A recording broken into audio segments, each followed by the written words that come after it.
Greetings and salutations, Charlton66, back once again with a long awaited video. I hope people have been waiting to see a video from me from some time. I do apologize. However, as I state in my other videos and talk about it in my other videos, I'm mostly once a week on Graphic Man's live stream Wednesday nights. So a lot of things that I talk about or show are usually with his on his live stream. Which, if you haven't done it, subscribe to Graphic Man. Check out our live stream with the Four Colored Fossils on Wednesday night, 8 o'clock, I guess Central Time. If you haven't checked out Gratu Orloff, check out his channel. He's almost to 400 subscribers. He's at, was it three? I can't remember. He's at 372 or 371, I think. But he's been at it for a long time. He puts a lot of time and effort. Gratu Orloff does in his videos.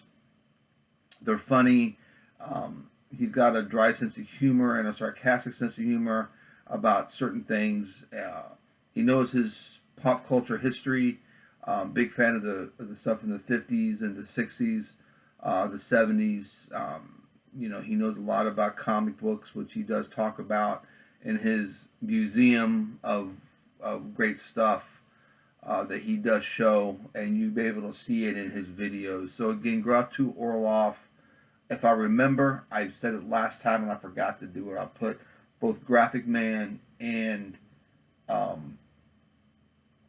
Gratu Orloff's link in this description of this video, so you guys can go check them out. But I think most people who are subscribed to me have already subscribed to Gratu and Graphic Man and vice versa. But if you're one of the few who haven't, please do yourself a favor and go to the channel and give them a sub and a like and click the bell and all that kind of good stuff.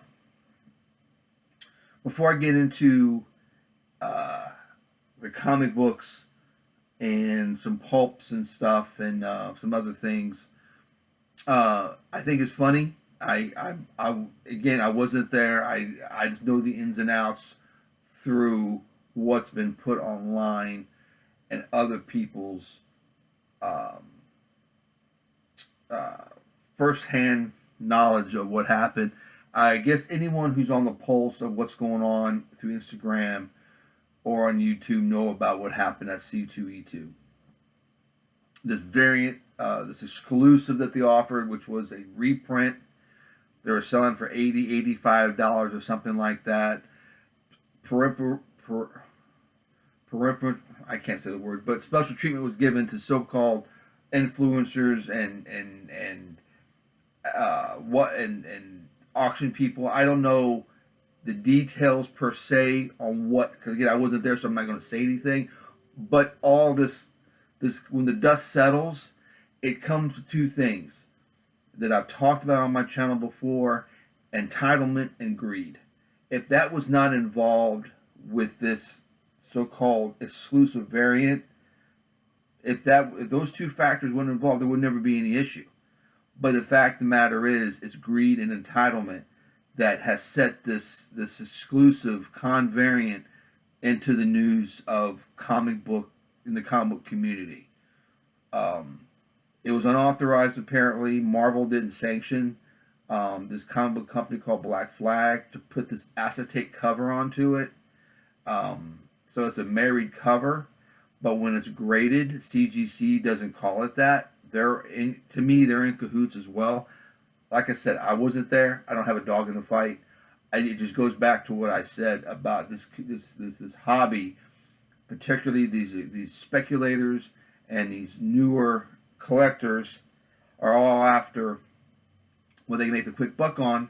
That's fine, but call it what it is. Greed and entitlement is what these two things are the factors and what it was driving this controversy.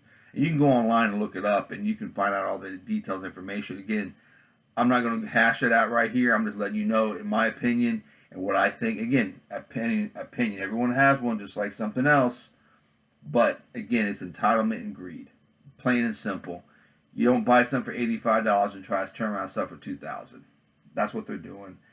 People are getting treated differently than people who were waiting in line, and it's a reprint. It's a reprint of a comic. It's a facsimile, and again, entitlement. That's all I'm going to say about it. Okay, onward to the good stuff. I went to first of all, I got an AOK from Jess, BWD Comics on Instagram. That's what he is on Instagram. Send me an AOK, which he does so often. I wish I could, reciprocate the gesture. He just has so much stuff, and I've asked him, can I help you out with something? Can I send you something? What's going on? I went to this PULPFEST this weekend. If you want anything from there, he said it wasn't necessary. So with that being said, I appreciate the AOK. It's always wonderful that someone takes the time to send a stack of funny books like this, just out of the kindness of their heart. You can't get any better than that. It's complete opposite of what I was just talking about, and that's what this community needs. People need to stop worrying about themselves, how to make the quick buck, and help each other, and they do. This is not a blanket statement about anything. I'm just saying, compared to what happened at C2E2 and what's going on, and getting this AOK, it's like, the pendulum's swinging the other way. Anyway, like I said, I wasn't going to talk about that anymore, and I'm not. So, went to PulpFest Saturday. It was a 4-day event. I'm going to talk for a few minutes. I'd like to ramble on about some stuff. The pulp world is a lot different than the comic world. I dabble in pulps. I mean, compared comic books, my pulp interest is very, very, very deep. I love the pulps. They're the precursor to what I love: comic books, adventure stories, the 30s, the 40s. Love that stuff. But the prices keep me away because I can only do a few things. I can only do my comic books and Gene Autry stuff, and the pulps, I'll get them when I can at good prices. Adventure stories, the reprints, which I've got stacks and stacks of the Adventure House and some other reprint stuff, and the newer stuff that Will Murray's doing, and some of his counterparts are putting out new stories and new adventure stories in nice formats. That being said,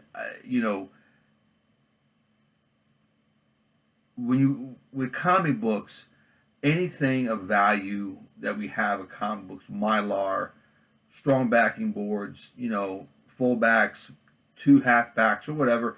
I mean, you're making sure there's nothing else that's going to happen to it. Not to say anything bad about this, but it's just funny to me that when you see a pulp that's $300, it's just in a dirty old this was the majority of the dealers that were at Pulp, which was a great event. PulpFest is fantastic. It's a 4-day event. I'll get to that in a minute. But it's like a $400 pulp price tag on it, and it's just in this flimsy, dirty Mylar. It's not even a Mylar. It's just a polyurethane bag. And anyone who knows anything about pulps know that any little bump or page fold, something's going to fall off of it. It's just the nature of the pulp.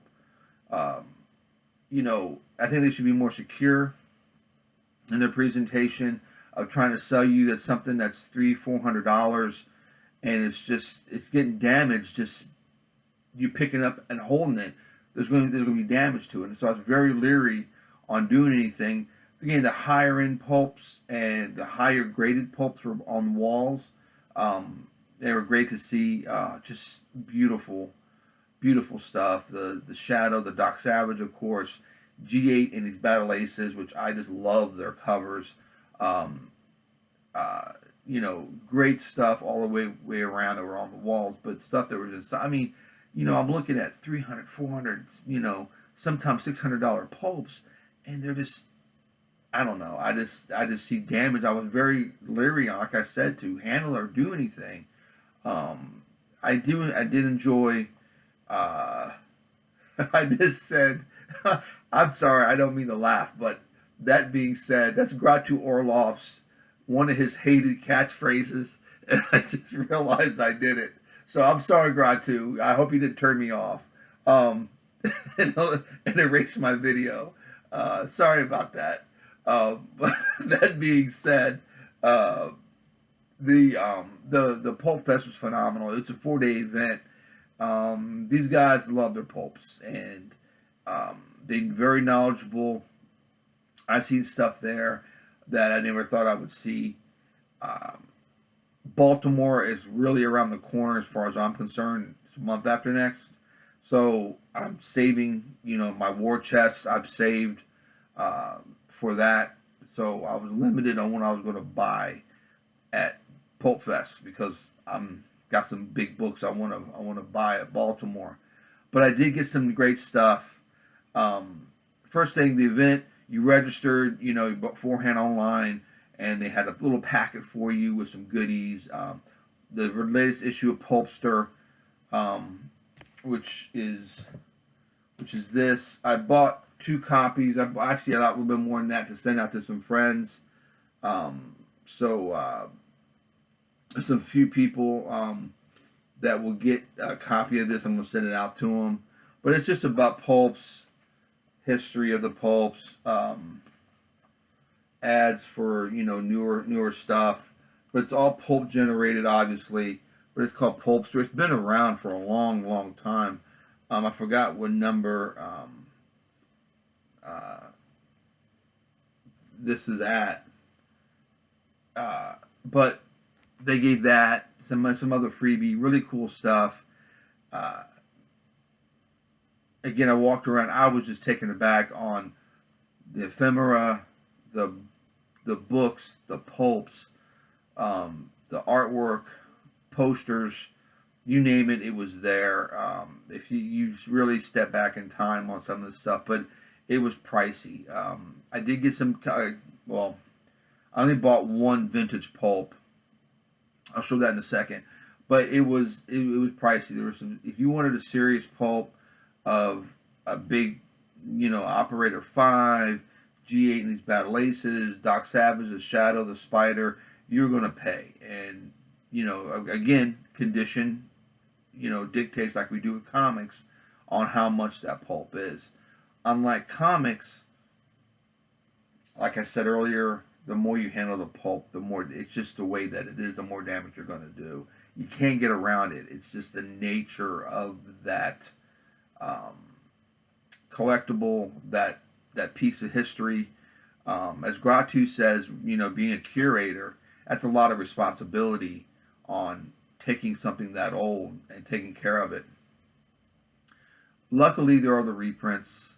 Everyone knows the Doc Savage novels. The Avenger has his novels. G8 and these Battle Aces had a set of books. There have been tons of reprints in these books.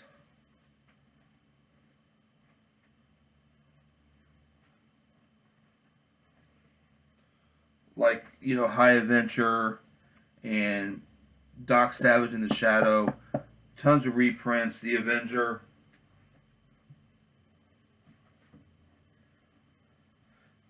And I got a lot more from Adventure House. And there's a newer company that's doing it. And plus, the Will Murray and a bunch of other guys, which I'm going to show in a minute, are putting out new Doc Adventures all the time. I've shown them on my channel before. Will Murray is just got the rights to Edgar Rice Burroughs stuff, the Lester Dent, Doc Savage stuff. The fanzines are coming out really great. You got the Shadowed Circle, which obviously is about the Shadow. You got the Bronze Gazette, it's the Doc Savage prozine or fanzine, and you got, this is awesome, the Pulp Adventures, which I showed not too long ago, on my channel. So the pulps are alive and well. It's just, if you want to collect them, you got to prepare yourself to pay a little, and the idea that you might not be able to read the majority of what you buy. Hence the reprints. They seem to reprint the more popular genre of pulp heroes and characters. Not a lot of westerns, which I've got a bunch of western pulps, which I love westerns. Um, they're not rarely available in a reprint form, so you got to take it for what it is. But they're not as expensive. You can buy a decent western pulp for between $10 and $20, depending on who's in it and who did the cover. So, but onward to what I got at the show. One of the free things they gave was fantasy and science fiction. They had a choice of 4 of them. I picked this one. I dug the cover. I don't know anyone these are newer stories, newer people, so I don't know who these folks are, but I'm definitely going to read this. The pulp I picked up was the Avenger from 1941, Death in Slow Motion from September of 1941, like I said. But the cover is not really. I love the Avenger, the logo. That's supposed to be Richard Benson right there in one of his disguises. But the fire hose gimmick for the cover, compared to what the other covers had on it, is not too exciting. But I love the price on it. It was $45. The guy gave it to me for $35, which I was very happy with this. These are one of the more affordable pulp heroes. There are people who really, really like them, or just, it is what it is. But I love the Avenger. I got the pulp reprints. That who did these? I think Warner Brothers. Yeah, Warner Pocket Library. They did the reprints up until I forgot what number, and then they did newer stories by Ron Goulart, who did some of the newer stories, but they focused more on one of his men, Cole Wilson, more than they really did the Avenger, which is kind of weird. But to show you the cover difference, a much more exciting cover. This is Death in Slow Motion. You see it there at the bottom. The Avenger. And this is the pulp, the reprint, which is much better. And I think it's phenomenal. And again, this is Steve Holland, who you can learn more about if you want to get pulp, the more recent pulp adventures with Steve Holland. He posed for Doc, all the Doc's covers for James Bama, and tons of other illustrations. I can go on and on where he appeared in, but they used Steve Holland for this cover. I think it's such a great cover. He's got Mike in his hand. That's his name of his 22. Silence 22 is Mike. And his stiletto bladed knife with a hollow handle that he throws with deadly accuracy is called Ike. So Mike and Ike, not the candy. There's 2 deadly weapons of the Avenger. So that's what that cover looked like. And again, go by what the cover is again. This is my only Avenger pulp that I got. Is House of Death, and I showed this before, but a much more exciting cover. Knocking Tommy Gun out of the way. Got the bad guy there, which is a great cover, and this is the cover that they reprinted with. Again, Steve Holland, and it's such a great cover. So that was my vintage original pulp purchases. They had comics there too. One guy had a whole box of Charltons, and this older gentleman was going through it, and he was just picking them all out. I was like, oh no, he beat me to the punch, and there was some stuff in there I had not even seen before, but he was you snooze you lose basically, but he was snagging them, and I was too much taken in by everything. I would have talked to the guy a little bit, but I had just gotten there, and things were sensory overload, Like I said earlier, they're newer guys are doing newer stories. This is a nice hardback of the Avenger, 2 stories in this, and that's such a great cover. Um, he's got Mike in his hand, and I was able to get the author. He was there. He signed it for me, and this has 2 stories plus the origin of his weapons, Mike and I, because that's what they look like that he carries with him. The silenced 22 4-shot and his blade Ike. And there's a story in there about the origin of those weapons. But I got that there. This was an incredible find.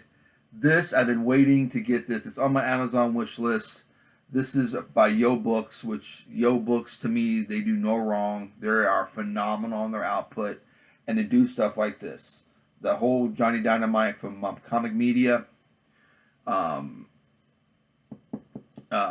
always wanted. I've got one Johnny Dynamite from Comic Media. They're hard to find for in my area, and if you find them, they're not in that great of shape. And if they are, again, condition is going to vary on the on what you're going to pay. They're hard to find books, but again, the whole collection, just phenomenal. Text pieces about Pete Morisi, who did the artwork in this. Just great coloring, reproduction value is really, really good. This was $10, brand flipping new. Retails. What is this? I don't know what it retails for. $30, and I got it for $10. It's worth $30. Don't get me wrong, but for $10, couldn't pass that up. Johnny Dynamite, look it up. Great comic strip. This I got another copy of. Philip Jose Farmer's Doc Savage and His Apocalyptic Life. Bam, nice hardback version. Got Doc and Sonia on the cover.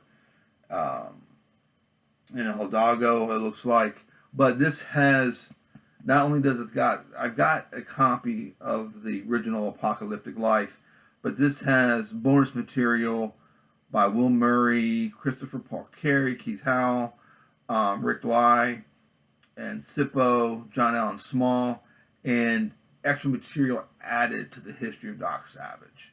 And I was able to get some autographs while I was there. Will Murray was there. So I got Win Scott Eckert and Will Murray to sign the front piece by their names. The other ones were there. I was just too tired to go around to get everyone's name on this book. But I love the back cover. It's a paperback. It, of course, got a dust jacket, but it's a hardback book. Doc Savage's Apocalyptic Life. And I've got my copy somewhere. It's in another stack of books over there. I'm not going to...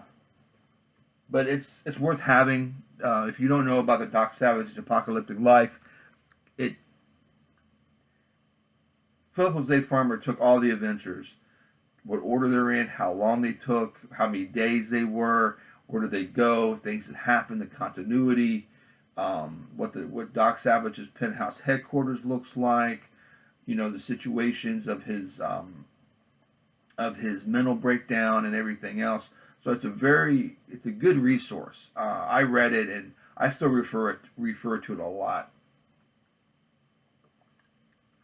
So having it with new material, it's just great.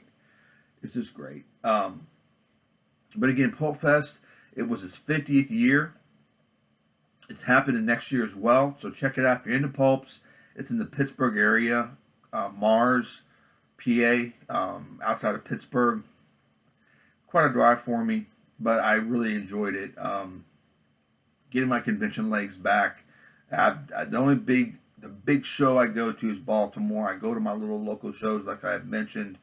But PulpFest was a 4-day event. They had a lot of people there.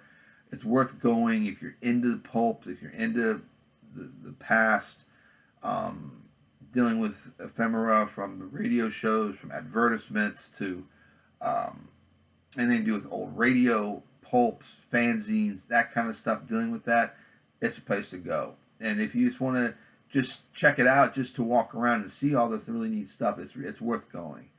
So again, I don't remember when it's going to happen next year, but the dates are already been finalized.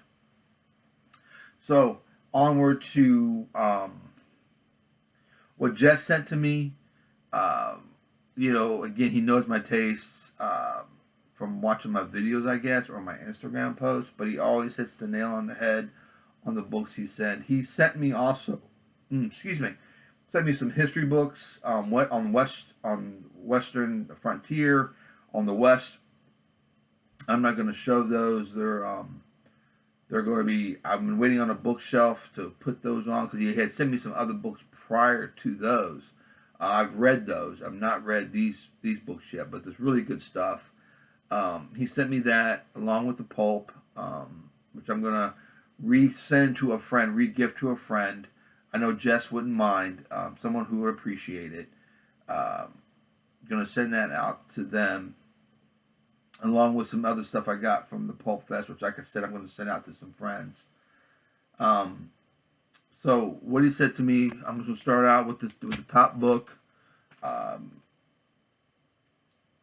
think it's a Pat Boyette cover, if I'm not mistaken. War, number 8, from 1976. Nice cover. So I don't know what time frame it is. Actually, it's the Western frontier, Mexican border, from the cover looks like. Nice navy underwater cover. War number 15 from 1979. Nice, great Charltons. The Space Adventures number 4. Great Jim Aparo cover. I love the coloring on this. It's really nice.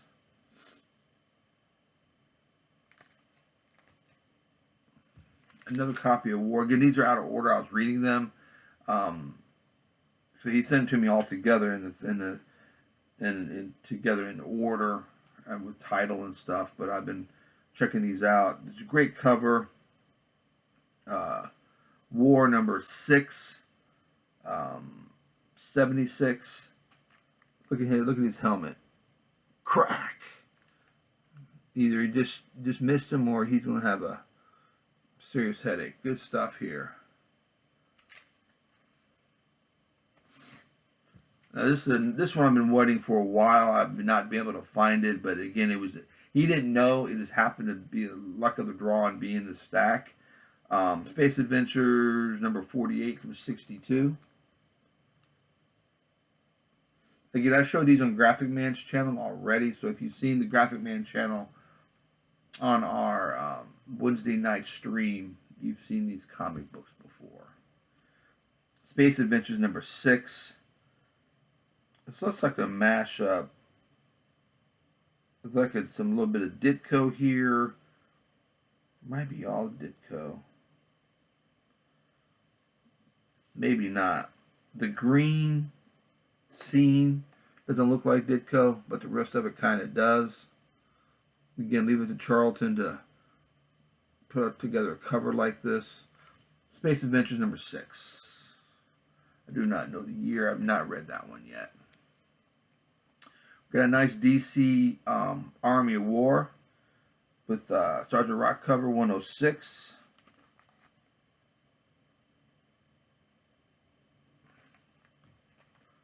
What is that? From 1961. We got Space Adventures.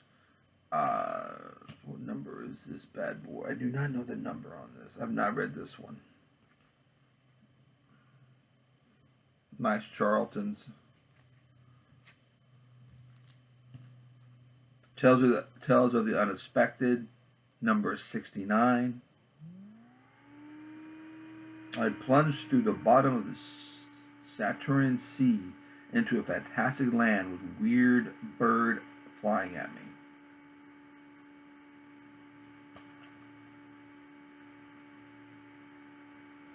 Pretty cool book. Fun stuff. That's what it's about. Having fun. Not about ripping people off. like some people like doing. Space Adventures number 2. I do not have this one either. This is a pretty cool cover.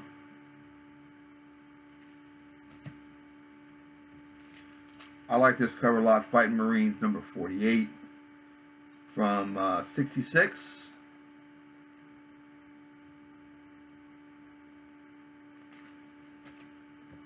Little Tomboy. This is my first issue. This is number 95. This was turned into a funny animal book before. It was some funny animal book, I think from Fawcett, I believe. They continue the number for Little Tomboy.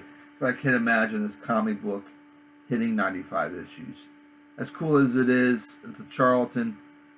I just don't see it 95 issues, sorry. This is a pretty cool Space Adventures. U.S. Satellite versus Russia. Pretty cool. Man on the Moon, The Message, and others. Nice. Check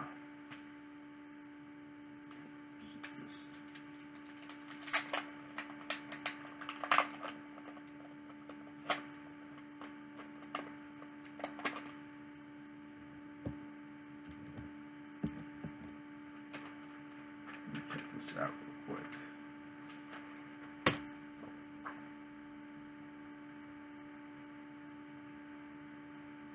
Number 46 from 1962.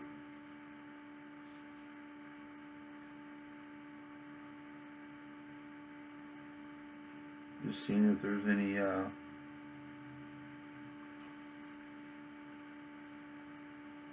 giant 10-foot boa constrictor. Like doing this Gratu Orloff. Gotta watch his channel. He just does that. He'll show really cool ads, vintage stuff. Him and Captain Strangelove do that too.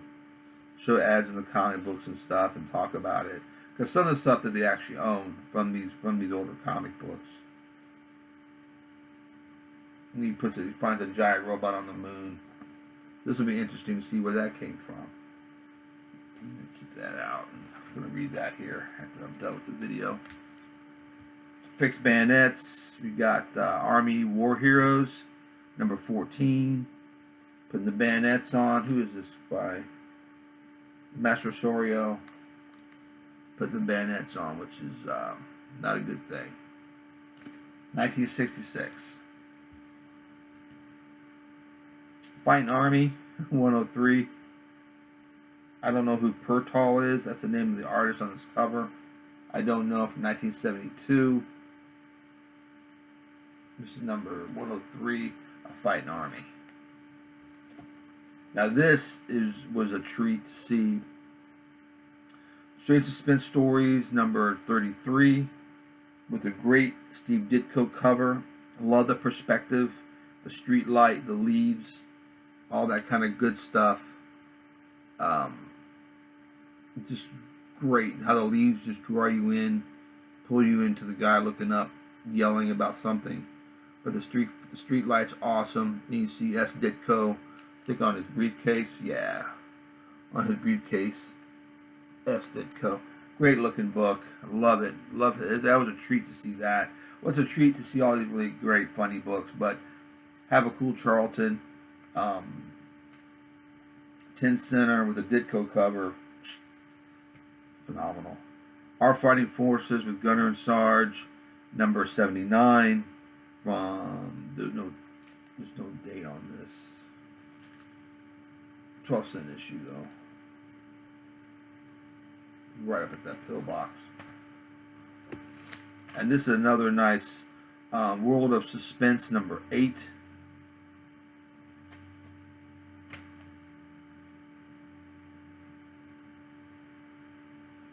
I don't know who did this. From 1957.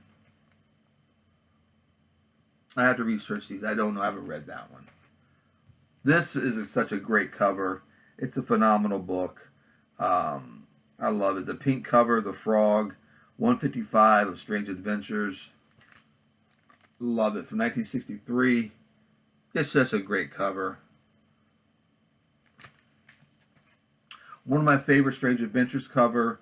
I don't have this book. It was another book I've been looking for, or wanting to come across, and it's just a reddish orange cover. His head, it's Saturn blasting these people. It's just a great DC sci-fi cover. 1963, 156. Our Fighting Forces, 67. Got the dog pulling the pin. Pooch, yank the pin, or this is our last stand. Pulling the pin out of the hand grenade, which is cool.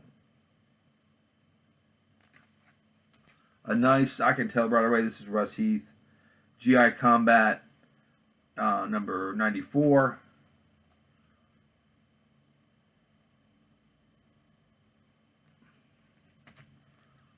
We got a Fighting Army 132. Don't know who did this cover. I've not read this one. From 78. Battlefield Action. Tin-Set Charlton. I don't know the year on this bad boy, but he's throwing his stuff on the grenade. Good old Wayne Howard and his Midnight Tales. This is number 2. Wayne Howard, highly underrated and not really that known, so it just goes together, I guess. But Wayne Howard, look at that cover. Look what he put into this cover. Just great stuff. Anything from Midnight Tales, check it out. You won't be disappointed. It's good stuff. A nice Cheyenne Kid cover. Master Sorio and Musuli. 1958, Cheyenne Kid number 13. Last but not least, Flash Gordon number 16. In the Flash Gordon, the Mystic Realm. Looks like a Pat Boyette cover. Great rendition of Ming. Good stuff. All right, that covers that. Hope everyone is doing well. I just realized, before I came on, that I'm over 600 subscribers. Thank you so much to everyone. I appreciate you subbing and subscribing. Although I don't do as many videos as I should, I'm gonna try and correct that. Like I said, I do it with Graphic Man, so that takes some doing. Finding books and setting everything up, and it's something that I enjoy doing immensely, because I like the interaction with the 4-color fossils and everybody who's there. You got Graphic Man, Gratu Orlov, Captain Strangelove, Howlermouth, Jambo Comics, Eric Breen, Dave Spinnerack. See who else we have. Captain Strangelove. Who am I missing? Man, I know I'm missing some people. I hate when you mention things and you want to give everyone credit, but you forget, and you feel bad. You leave somebody out. Meyer Greenblatt. Mentioned Howler Mouse. Oh, Night Tiger. He joined us on the road the other day. He was in his rig driving, and he popped in showing us funny books. It was kind of funny. And some other people that we have, well, I shouldn't say we, but as 4-color fossils, Micah runs the show. Great host. He'll bring guest stars in and everything else, which makes it, sometimes we'll have 12 people and people waiting in the wings, which is great. There's enough people talking about newer books and keys and everything. We just talk about everything, showing books like I just showed, and talking about the obscure fun stuff, So that's why you need to go to Graphic Man, subscribe to him, and Gratu Orlov. You won't be disappointed. Try to get him to 400. Gratu, I think he'd be very happy if you went in there and hit 400 subscribers. So, All right, that's all I have for right now. Again, I hope everyone is doing well and having a great summer. Folks heading to Baltimore, put something in the comments that you're going to be there. I know it's not until the end of October, but I'm waiting with bated breath. I mean, it's just, I'm chomping at the bit, basically. It's my show. I love it. I love the comic books that I find there. It's strictly a comic book show, which is great. You really find some offbeat stuff there, which is what I'm all about. So you guys take care. Enjoy the rest of the summer. Well, I'll be back. Hopefully, I'll be back within a week and talk about something. I don't know what. I probably won't. It won't be a rant again about crazy stuff happening at comic conventions. But anyway, you guys take care, and I'll see you around.